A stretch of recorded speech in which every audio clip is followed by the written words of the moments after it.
tukin zinga hian borai pastor bial thar khomna programa pathian se bai buk tura local zong songte zawa in ko han nei tu lalpai su krista bingin se bai bu cheu kan thin lung le kan ngai tu na zong song lalpa lam queen se bai bu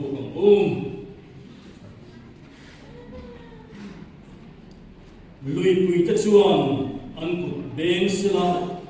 tlam ta chu limin zai ho se leilung lo zong sung te u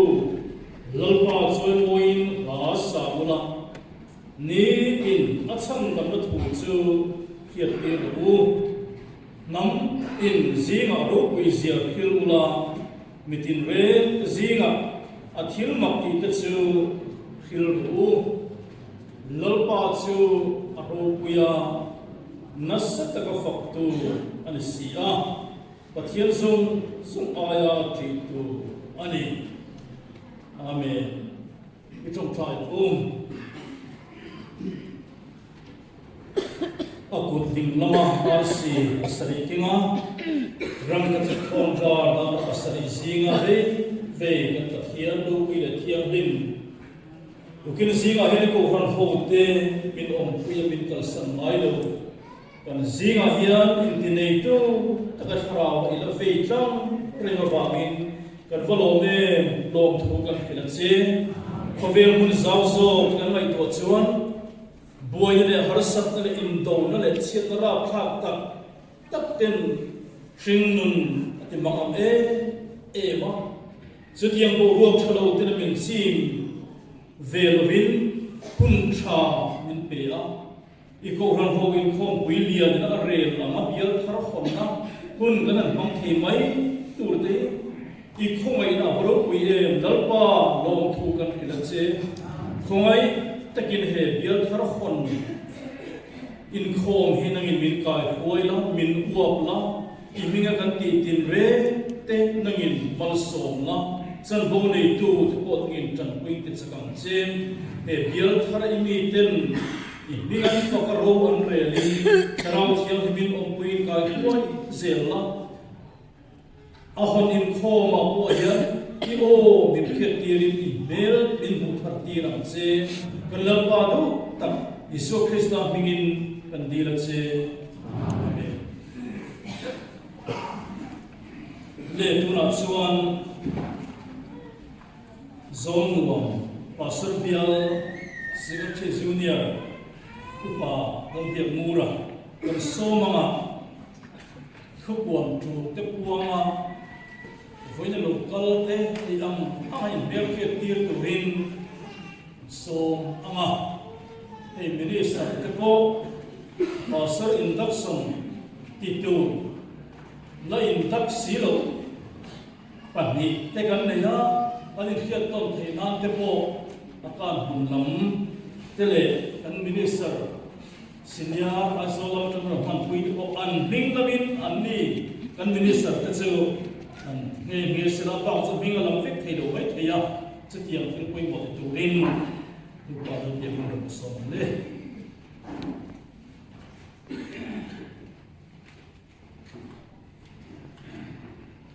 voinu kuncha Para pastor dia hendak pun min betul kan bathian chief patin nu se voin dia para pastor dia thar hendak pun mang tura local zong te kalar pa isu krista min le para pastor dia min chai patu chu voin kan man da ta wi lo ngai tha ila Vainia kan khom ka khoi tu hi Reverend Bial Luanya Fale Executive Secretary ani chuan Bial thar hon chung chang sula mun kan nei ama chumi Bial thar hon chung chang soina mun bang tu chuan upa ke biak ning kama Bial zone Bial Secretary Senior ani don ani tengna tong try mun bang tu ring upa RL ta RL thiang hima zol ko fran ani yang borai ko kan zai ko te atangin zai ko kan dei se anga Reverend VL we khong tu tu ra hi Reverend VL we fan le executive secretary ani a tin anne rang hianin bakian thuza kan ngai ka don ko ani voi chunu da khata borai pastor bia har special program thong pui kan ni dona chuta min ka ko tu chu Reverend VL we fan le executive secretary ani ang zanda le chan le a thin big khom la hun kan nei le ama kan ni khom min ka ko tu turin upa na ni kama biar chairman boy pastor biar chairman ani ama upa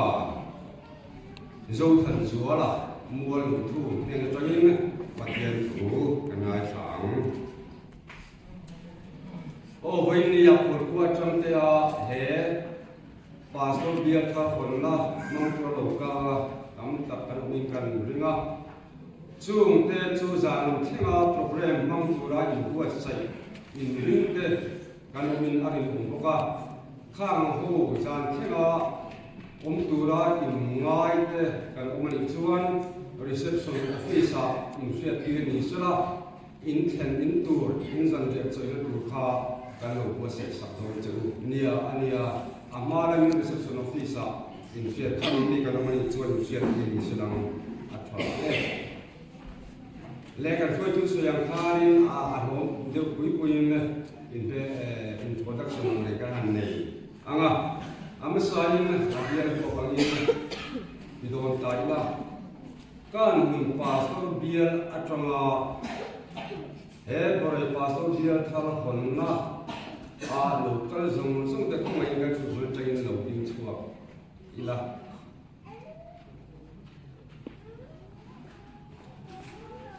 alo me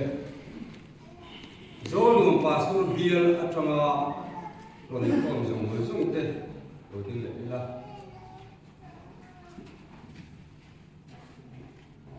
alo me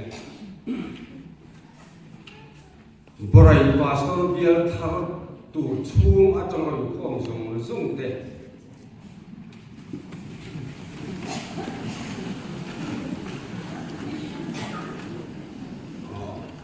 alo me an min hi kalam thầy lo kan da in me se tu lo ba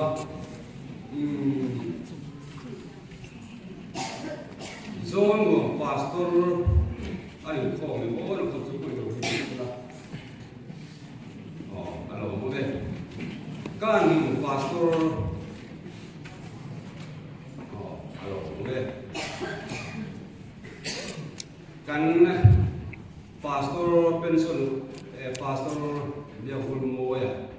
mungkin salah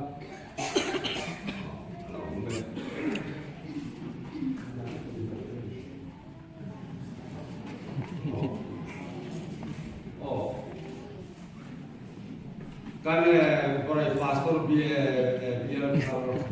pastor biar borai pastor Reverend Lalo ki marate mo yung dile salah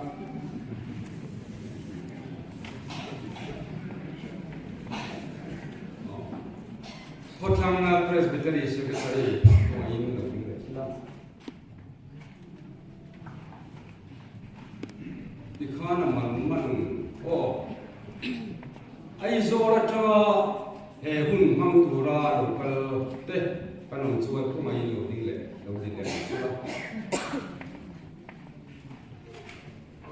alo be khang kan soi ta ba zung atama lading he lo te ano chuan kan thuna in kan tu ber lo tin ti le bila dia terminal sabtu Reverend Bian we fa le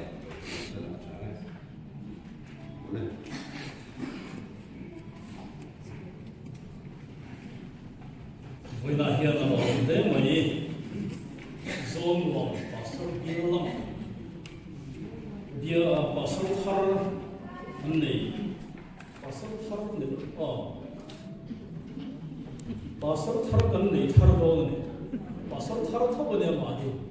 chuan kan nei thar do boka ama ron tha tu te ne in kenin pastor kan nei thar do na ni chu pastor thar ne to wa kan nei thar chau do ne ya ma ron tha tu te ne kan ko kim he maya alom he ni kan minister senior in min uam boka in upa dal than zama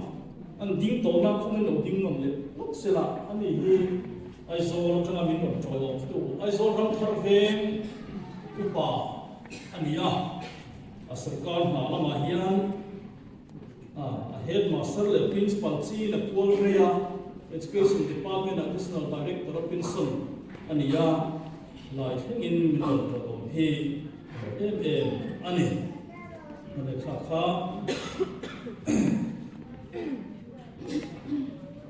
kupuan le berlihat tirna to tasna sebelum makan biar harbil spesial hom uite lalu tona azam lama tangkan pasal induction program lam ani tran to tom tiga khela biar ko hotel kan ngai ko de koi mo de ni kuna chuan pathian chu thiang hin ngai khama chan chin tha ma thai zia bung so le paru sam so le pama tangin pathian tu ngai kha ani chuan ne na ani le namnin tunge ani miti atia in small veteran Krista pathian nun fapa chuini atia changa dini suan nena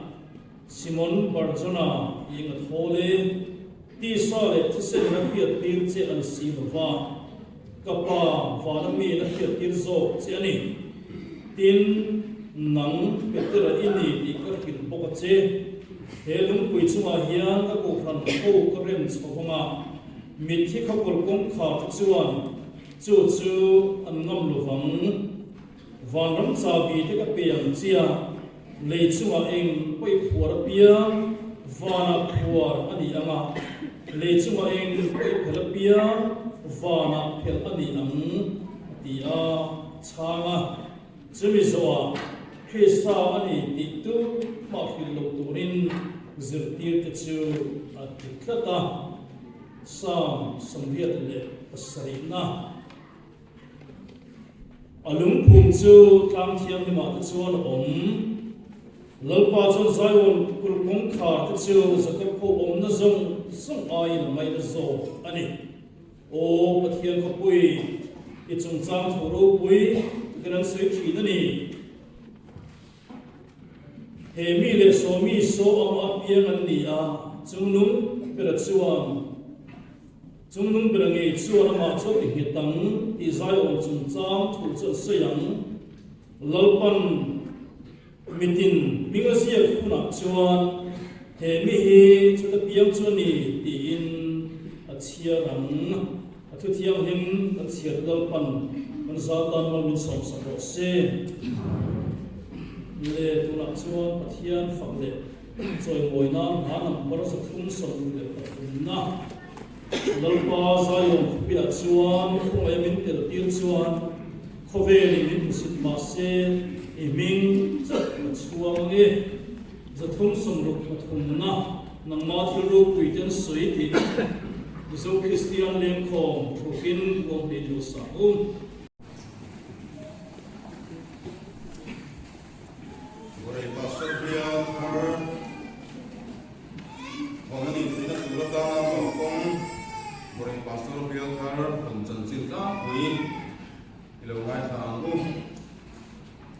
Kanrin lo tak mai kum sang ni som ni patum silot in khom wi voi sana vi son ve ko than pe kina nei chuan pastoral sub committee rotna kumin zono pastor bial le tan pastor bial atangin bori pastor bial harsiam hello pasta a silot in khom wi hu go soin December ni somni pakhat sambi somni pali ninga ni kham el thar hong tu raruat Reverend Bill Loy Frangle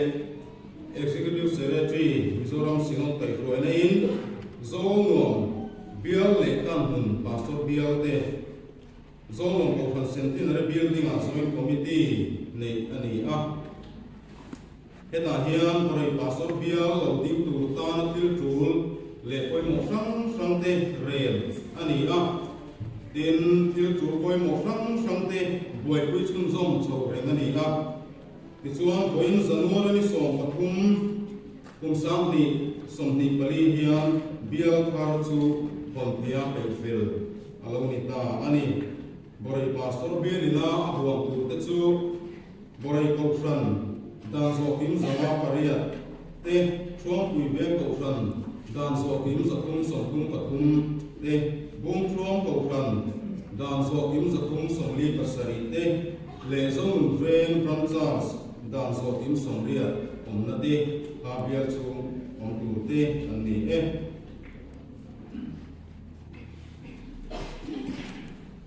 Ome le tu na chuan a khon na oi te kan mama ko khan ku te kan sai lo ding pun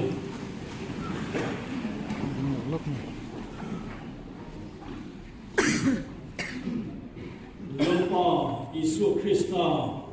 Oran Holal berle ber mingin le amaru pinaturin he borai Pastor Bill Tharahi Voin January ni som le pathum samhi somhi pali hian lo takin ka honge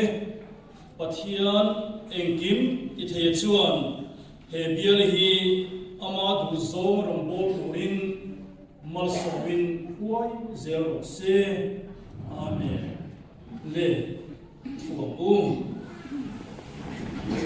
Una chuan pathian hiana trong trai turin bial khar manna trai tu mang turin upa arel thiang hima somma chuan borai ko sai pol te som si ton ani upa arel thiang hima somme trong trai ko lalpa các pathian ko India min huang hianin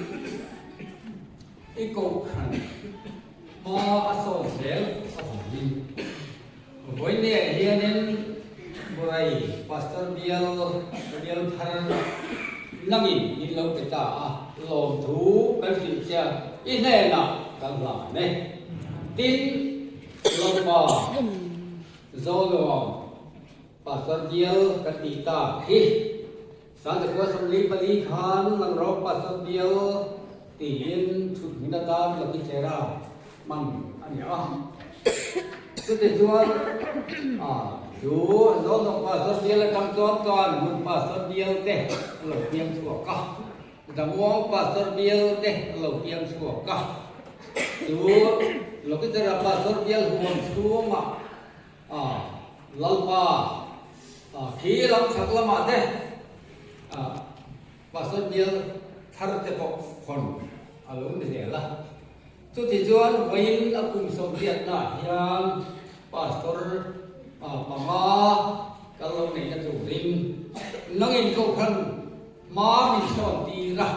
a leilum chu zau bel lo ma sala lalpa trong bol tu te alo kum ke la a chan chu I ko khan alo khan de na ba ni mi hing kalo kum te la sum le pai so pa khate lo kun zel wangin lalpa masol lo khen tel chuan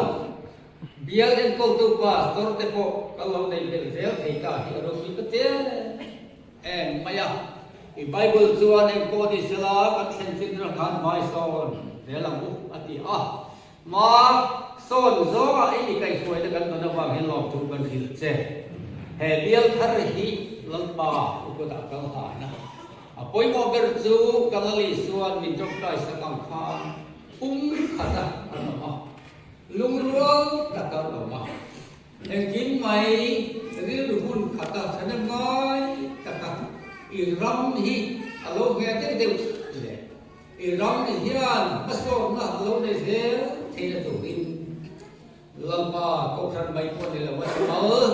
số cái gì nào hiền lo rong cho lâu lâu dễ thế là chủ in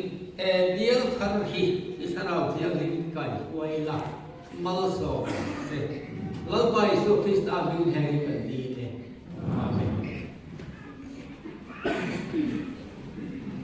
Suan Borai Sai Pote Asupin So Hãy subscribe cho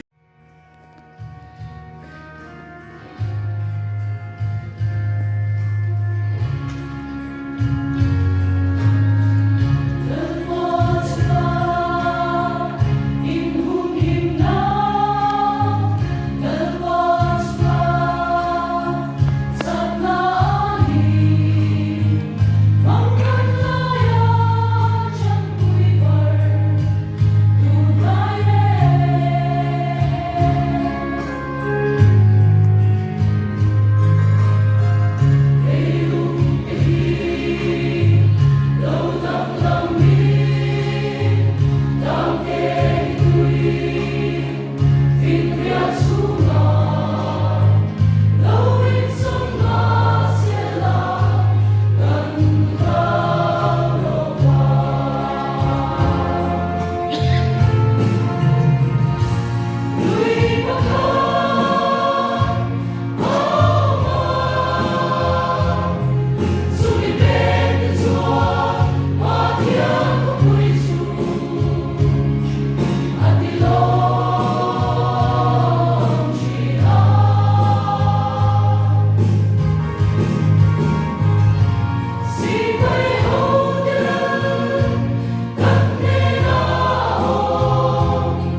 nhà sai cô tất cả nè phát hiện cái thiêng nên ngày đó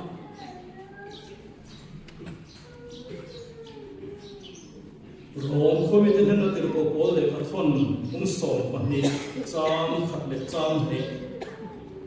chút ít xuân u nào tiêu phát hiện không ai nào vàng hiền in thôi là nung lệ thiêng him lệ phát hiện lom tạm một cổ nên in tất sa cho in plana anh nghe chú in đồng bộ nó ổn rễ ngay đi he khâu về đàn hiền cũng sưu la phát hiện đủ số ở trà lệ lom tạm lệ thắc phong kim chú in khiết phiệt thì nam in ril ru athar omin lo dang lam zo to FSC cũng ni trang song của trang in chút ít xuân tu na mi khol lên trang mai in lo lova mi thiam him tên chuan tual khát lệ phát hiện sum in ta zo ani Krista Isu nge so kilo lung pui mo berni in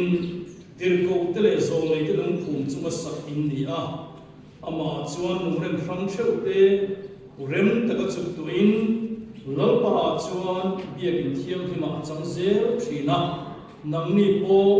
ama chuan kharawa pathian ongna tura rem kho in ni athu thiam him kan siate kalpan kan ta mang so se Oleh, baru sah han siap teka han saya sarman kuitin teka han ilahun ani fakluwa biar thara han sumsam dew chau kan tin zong di dong ni hei pathian khong na zara mizoram silap chuan bona ko khang khana ma ason chu ve zela tin đeo toin bial thar hong tu te kan lo lein kan hong so to zela nikum kan ngai khap ta ang khan nikum sinot in khong pui kan sinot khong pui voi za na in purela khan mizoram chu ma bial thar panga le delhi ku bial siam bokin bial har paru turin vela chung zinga pakhat chu ke ni hi kan ni a voina hian ke ni ang poka bial thar hong ni zoram chuma palidam anom mega kolosip chung pui bial te bo chang khai bial sai pu bial le darla ate bial thar hing le me ani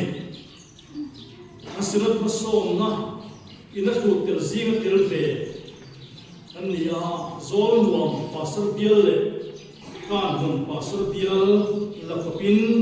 e bial tharagan han ni ta so dulama tangin kan function tak dong ta ani a chen chuan kan dil po ani silova yemina chen tamai hi tilum dam faklo te po om thei mất thei à chứ tiệm chút thiếu thar bộ anh ấy phần rồi mà amai rồi chứ ô hàng hậu thế để biel thế kan sinot u rel lo king tu la oi ta kan om chin he alom tak nu le ba hei kan kha chiang zela zol no biel om zui tu le kan biel om zui tu te kan mai queen he boy biel thar an tiam ta mai in ui om ngoi đó cái này ông duy tu dốc thế tan hiền thà mày quên har in cái này mà suốt cái chúng siro takin ko han ru takin lim tak le lom takin hem bial thar hon ruam man na te yung gam takin pom thei te hi alom tak meu neva asinot ai queen long thu có say tập nêu anh cô khăn mà là cô khăn liền ta có hẳn ổn nó chấm chấm ta có ổn để hiện luồng phiêu chỉ na rồi chứ cô khăn in đằng dễ yên cô khăn cắn đầu cũng hoa còn sồn dễ thì lâu nè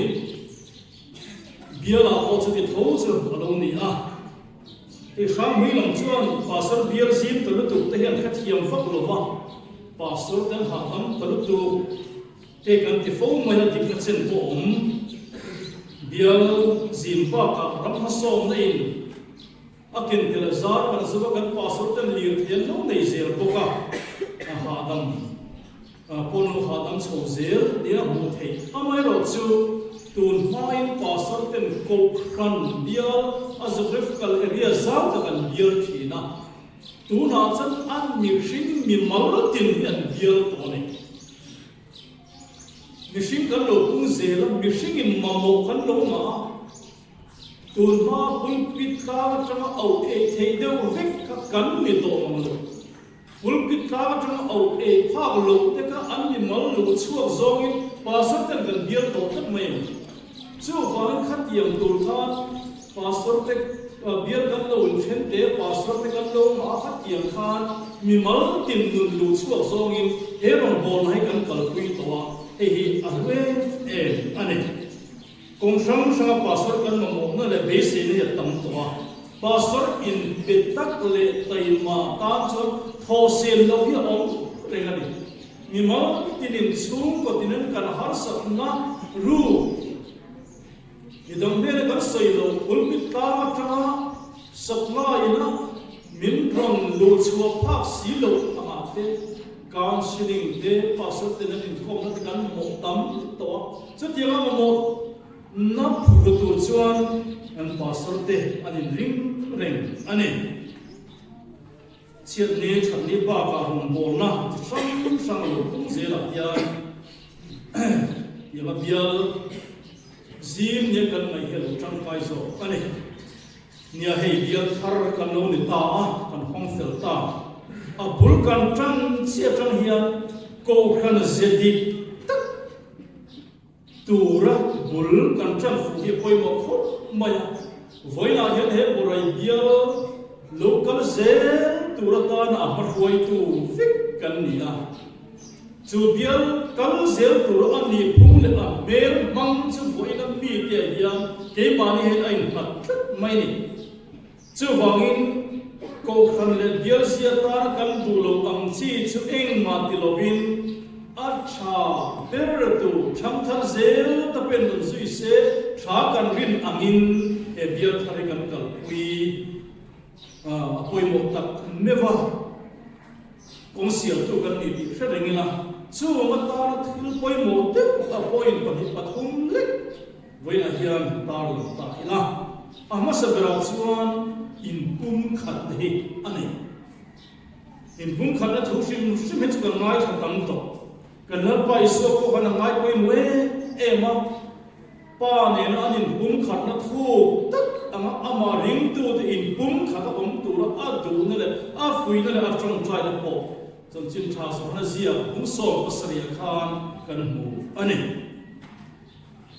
he ko ran in pum khat na hi ko ran kan sak arani ti seta na po hian a rekar renga chu wal le ko ran te min ti chiat tum hian he kan in pum khat na ti chiat tum hian a be ngar the seta na ho tin na muna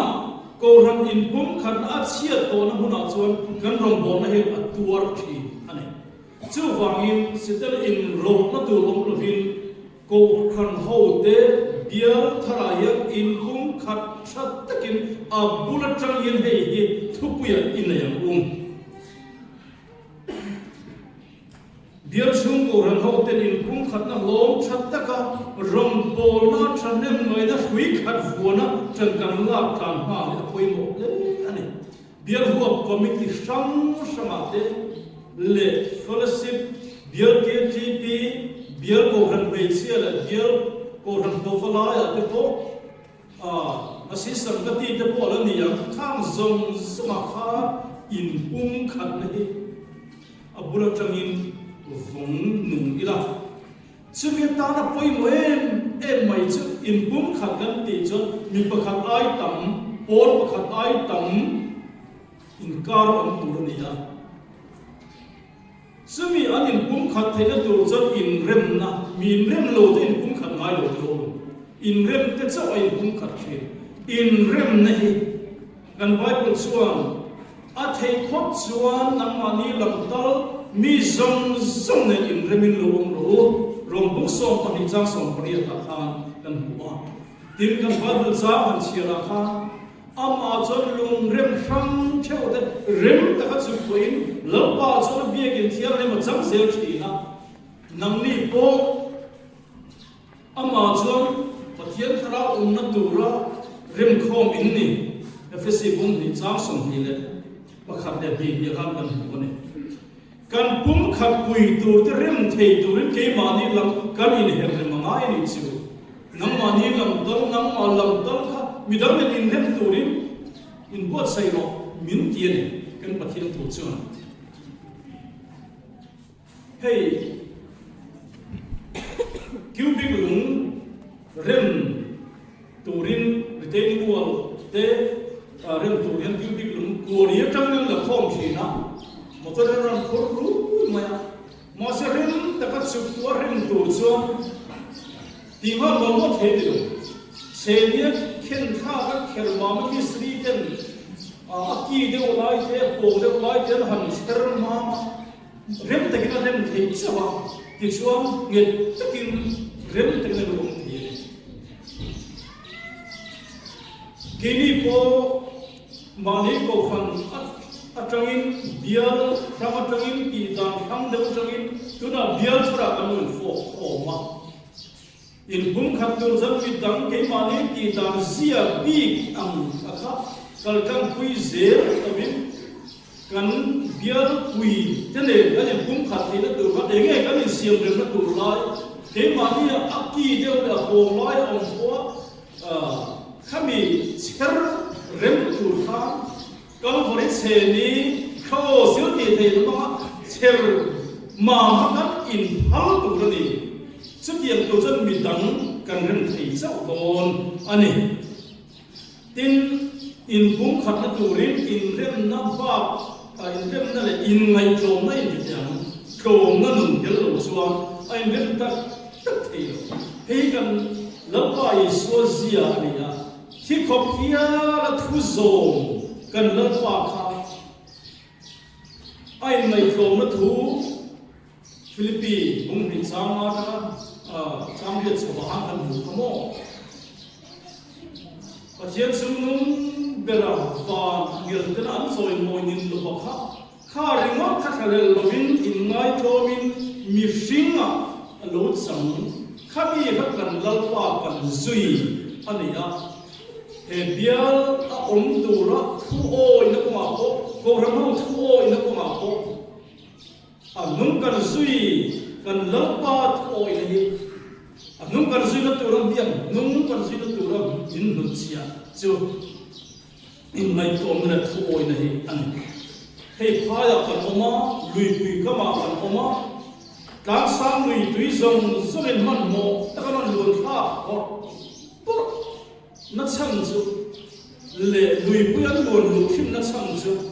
lui pui diam ta kan luan fa man mo ta kin kan sa ta kin zo ta kin man luang lui pui a so nan luang lu ta anin fina in bum khat ta kin luang ho dun tur thing ani niam ta kan om chuan in mai to na tu noi ho na ne he ta niam ta kan om chuan ke ma ni a mi dam hen no luang lu ta chu ta chuan in bum khat na lo thi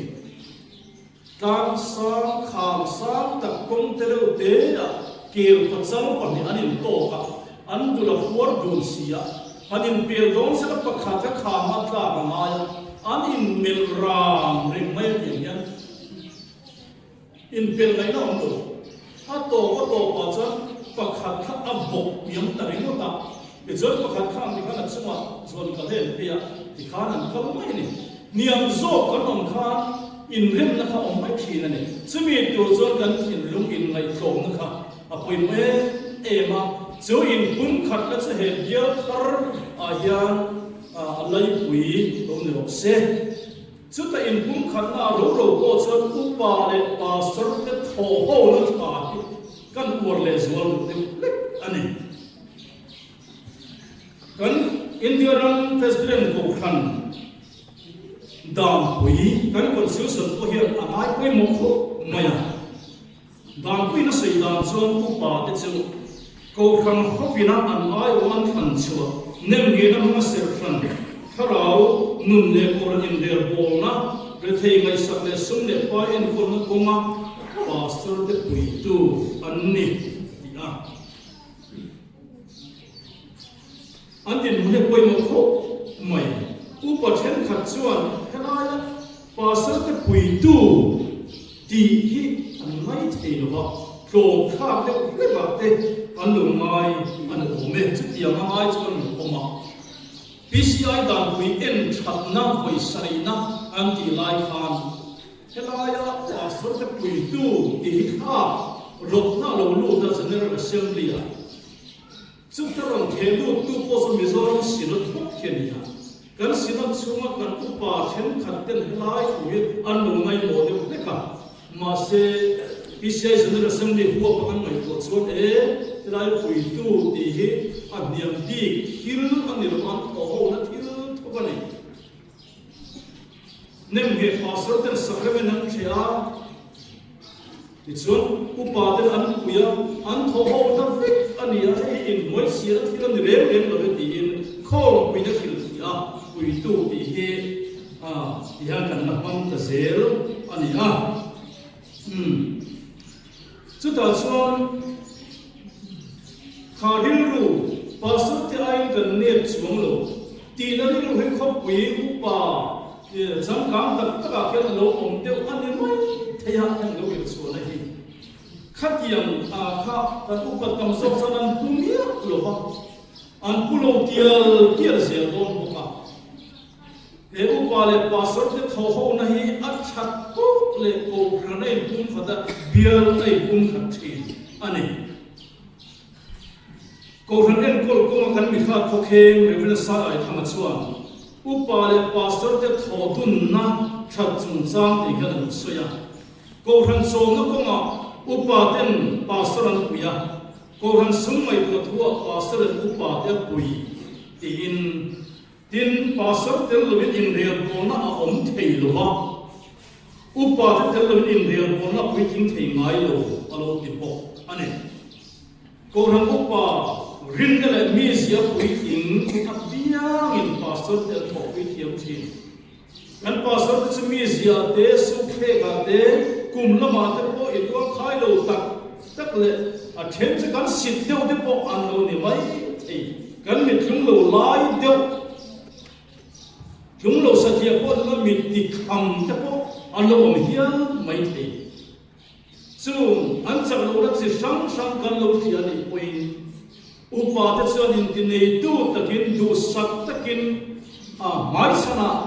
kan hil ngam tu ro ni an lu chuma kum hatin kan trong trai ngam tu ro ni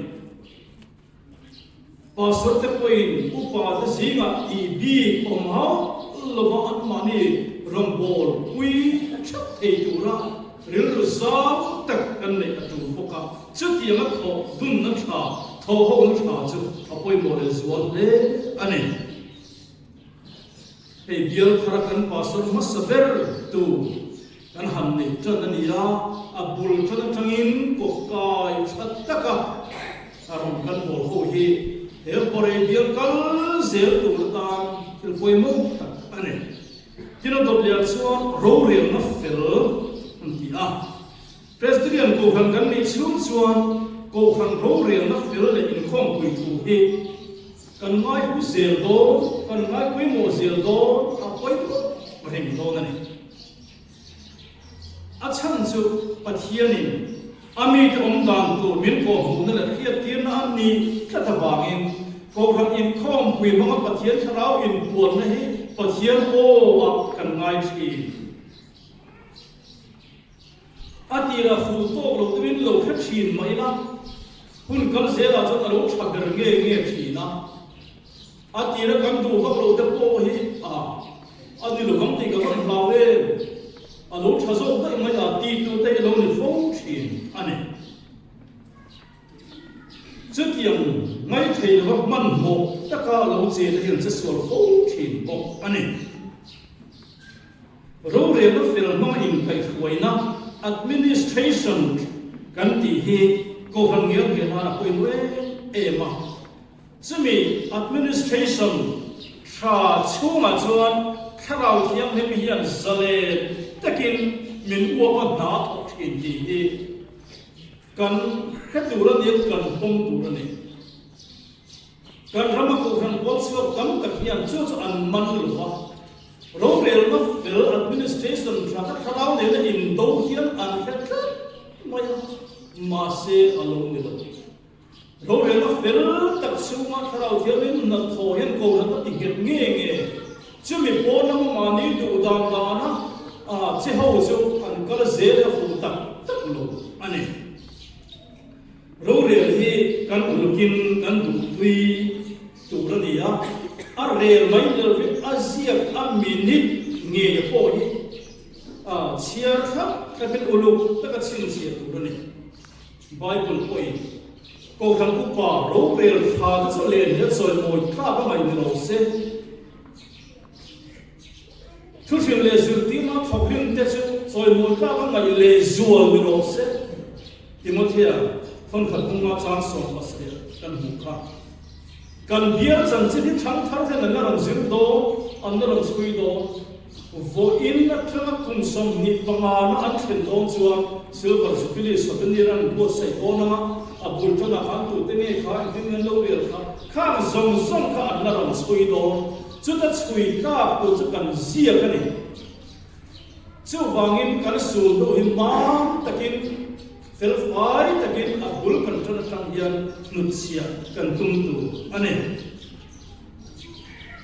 tin ram mason na te ko ram mason na te po thodan chitni in anglo deu kal ko khat tu sia ma he abul tana he ka se ko du kho pai to te in chu ro re na ma ra bitu fel asa prom suan intellectual approach antia ro re na bangin mun thro takin thu kallam la hong lam le kan haba khir chuin ya thaber tu an rel chata chu intellectual approach antia apa khat le chu tharau lam purna emotional approach akhan amal ve chu a thok thatok thei re oi mo ve ma se ro re na rengot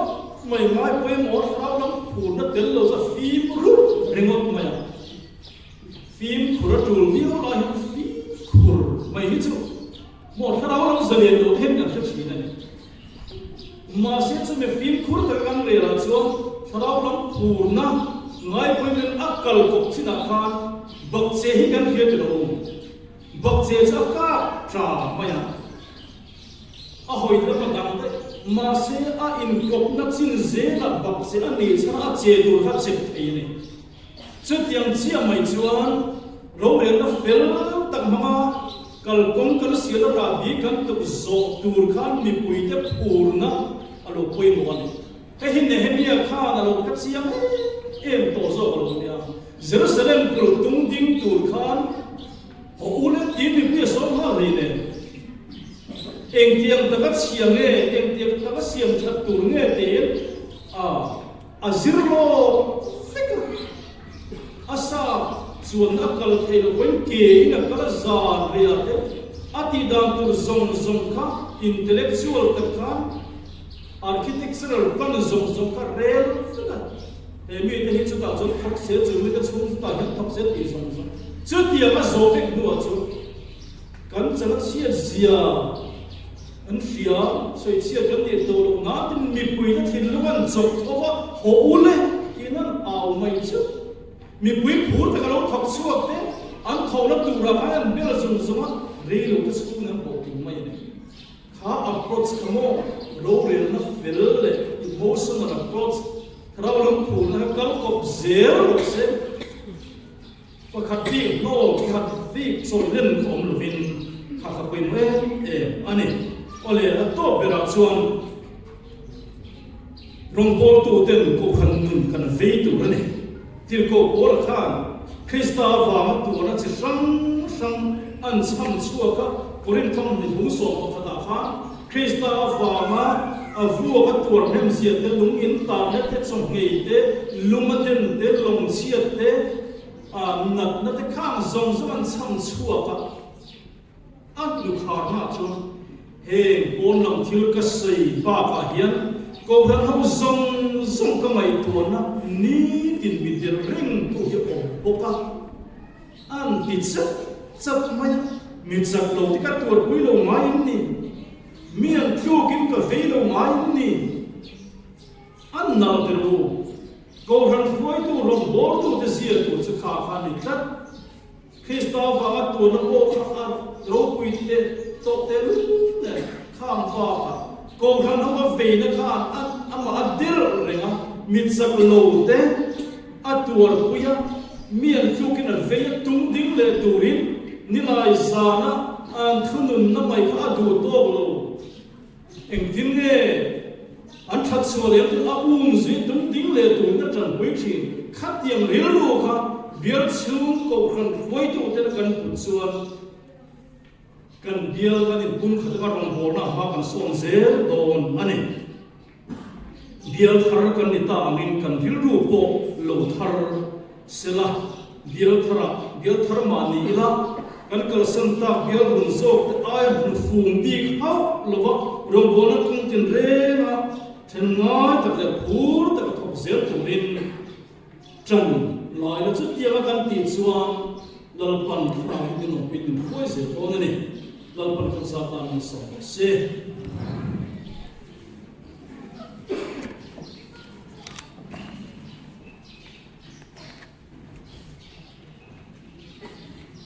ne tu na chuan pathian fa le sol moin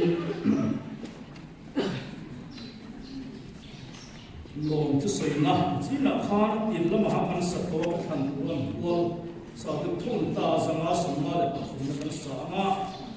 chuan he kan minister senior ren lam ye kum moya dong le te lo moyanin ma son in khom ya kan sa in dingila zanga sam ha Yang sebut umur lo, pasien tak sebut ni lah cuan, rồi nete, bak nete, kum nete kulit selah.